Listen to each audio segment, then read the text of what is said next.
बोले मैं जानती हूं मैंने अपने जीवन में कितनी तकलीफें झेली है, इतनी तकलीफ झेल के मैंने अपने बच्चों को बड़ा किया, क्या नहीं किया अपने बच्चों के लिए, जो कुछ था एक एक पल बच्चों के लिए जिया। आज मेरे साथ कोई नहीं है, वो सब छोड़ के चले गए। ऐसे लोगों के लिए आप कुछ क्यों नहीं करते? ऐसे लोग के लिए आप कुछ क्यों नहीं कहते? ऐसे लोगों के साथ क्या करना चाहिए? साथियों, चिंतन का भी विषय है, चिंता का भी विषय है। एक माता पिता, मैं ये तब तक नहीं समझता था जब तक मैं फादर नहीं बना। मेरी जिंदगी में दो बहुत प्यारे बच्चे हैं, एक बेटा है और एक बिटिया है। बेटा बड़ा है। जब वो हुआ तो मेरे को समझ आया पिता बनना क्या होता है। मुझे लगता है उसके बाद हमारे जीवन का हर निर्णय उसके हिसाब से हुआ। यहां जाने से वो रोता है, वहां नहीं जाएंगे। वहां जाने से वो हंसता है तो वहां जाएंगे। उसको इस तरीके की पिक्चरें पसंद है तो ऐसी पिक्चरें जाएंगे। उसको मॉल में जाना पसंद है तो मॉल में जाएंगे।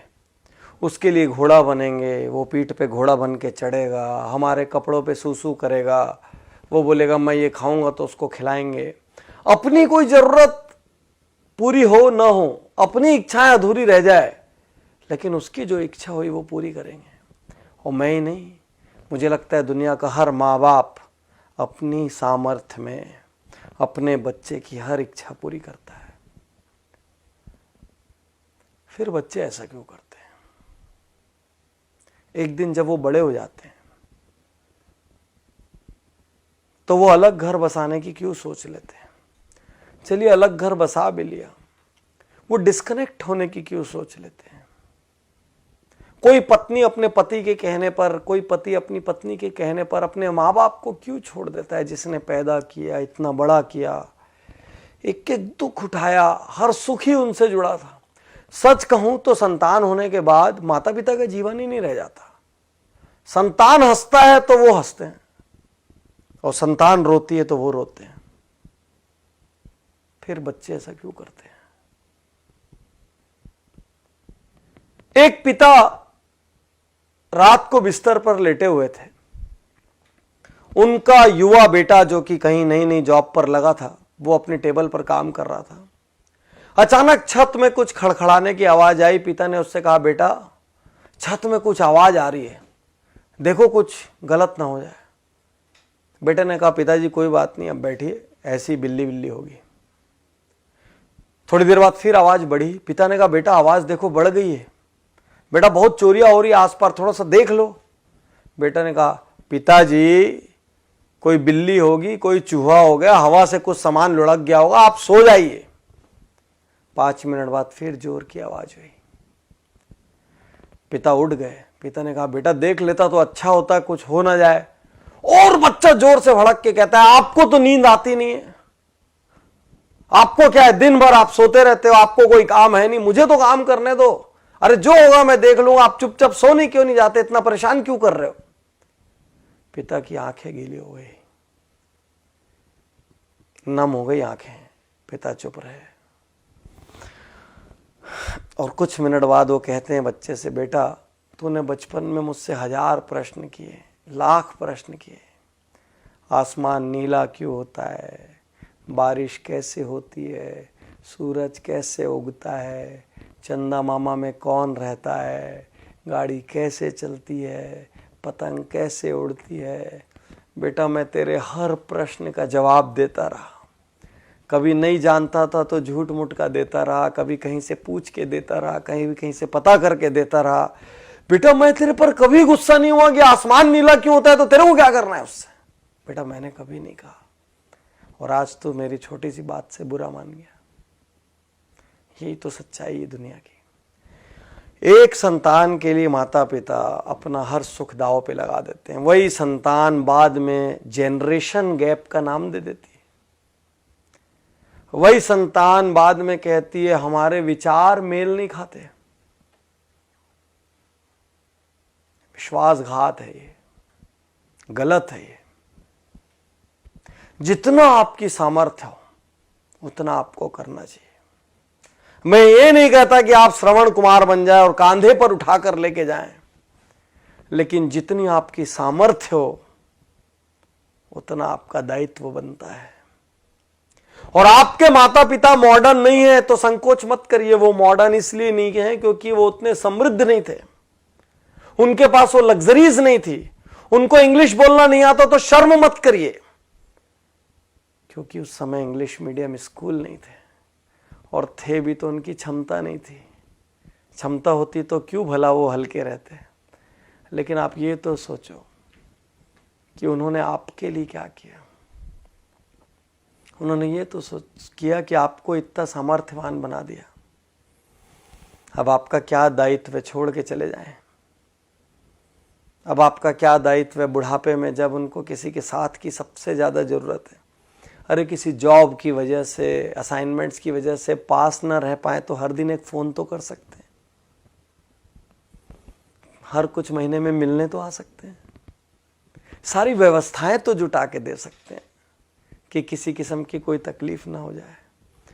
बागबान पिक्चर आपने देखी होगी, मुझे उसमें आज भी अमिताभ बच्चन का एक सीन याद आता है, जब चश्मा बनाने के लिए उनका बेटा कहता है अभी पैसे नहीं है, काम चला लो, और छोटा सा बच्चा पैसे ला के देता है कि पापा पहले, दादाजी पहले चश्मे बनवा लो। आपके पास अपनी लग्जरी के लिए पैसा है, अपनी गाड़ी बदलने के लिए पैसा है, अपना बंगला बदलने के लिए पैसा है, नया इंटीरियर कराने के लिए पैसा है, मॉल जाने के लिए पैसा है, लेकिन माँ बाप की सेवा करने के लिए ना तो आपके पास पैसा है, ना तो आपके पास वक्त है। सिर्फ एक प्रश्न है, यदि आपकी संतान ने ऐसा किया तो आप क्या करेंगे? यदि आपकी संतान ने ऐसा किया तो आप क्या करेंगे? आप बोलेंगे नहीं, मेरी संतान तो कर ही नहीं सकती।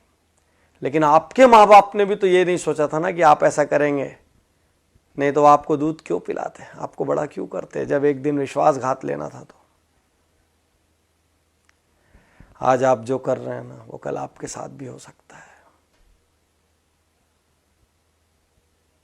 सोचिए,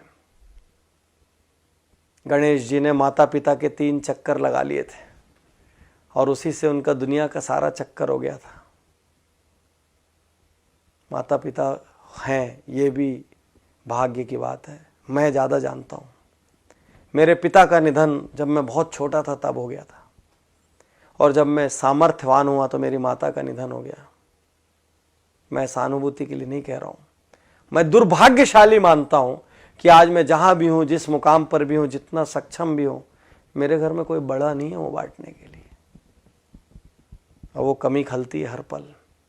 आज आपके पास है तो ग्रांटेड मत लीजिए। आप किसी देश में जॉब कर रहे हो, किसी शहर में जॉब कर रहे हो, एक कॉल अपने माँ बाप को कर सकते हैं। 2 मिनट के लिए व्हाट्सएप कम कर दीजिए, उस दिन 5 मिनट के लिए फेसबुक मत देखिए, कर सकते हैं।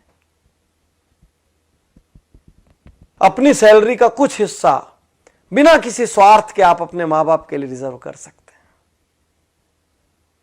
बिल्कुल कर सकते हैं, हक है उनका, और उनकी सारी जरूरतें पूरी हो जाएं। मैं ये नहीं कह रहा कि आप सब कुछ अपना छोड़ के कर दें, वो तो संभव नहीं है इस युग में, लेकिन जितनी सामर्थ्य है बिना स्वार्थ के कर सकते हैं। आप पूछ के देखिए। और यदि आपकी संतान ने ऐसा कर दिया ना साथियों, तो याद रखना ये बीज आपका बोया हुआ है। याद रखना, आप ये बीज किसी और ने नहीं बोया है। हर किसी से मैं कहता हूं, अपने माँ बाप का बहुत आदर करो, क्योंकि आपकी संतान वही करेगी जो आपको करते हुए देख रही है। आप माँ बाप का अनादर करो और अपनी संतान से कहो मेरा आदर करना संभव नहीं है। आप माँ बाप के लिए कमजोर खाना खिलाओ, माँ बाप के लिए कमजोर बर्तन रखो, माँ बाप के लिए अलग व्यवस्था रखो, अपने लिए सुपर डुपर व्यवस्था रखो, वो भी संतान देख रही है। याद रखना, याद रखना। तो बहुत आदर करिए, रोज सुबह पैर छूइए। यदि आप साथ में रहते तो पैर छू के अपने काम पर निकलिए। हफ्ते में 1 दिन 2 दिन, घंटा 2 घंटा वक्त दीजिए, बिना बात बैठिए। हफ्ते में 1 आध दिन अपनी मम्मी की गोद में सिर रख के बैठ जाइए, बोलिए मेरा सिर पे आज मालिश कर दो। गप मार लीजिए, जैसा मारते थे वैसे ही खेल लीजिए जैसे बचपन में खेलते थे। हफ्ते में 1 दिन 2 घंटे तो बनता है यार, उतना बनता है, उन्होंने किया है उतना। कर सकते हैं, उनकी सुख सुविधा की व्यवस्था कर सकते हैं। साल में 4 ट्रिप अपनी घूमने जाइए, एक ट्रिप उनको भी तो लेके जा सकते हैं।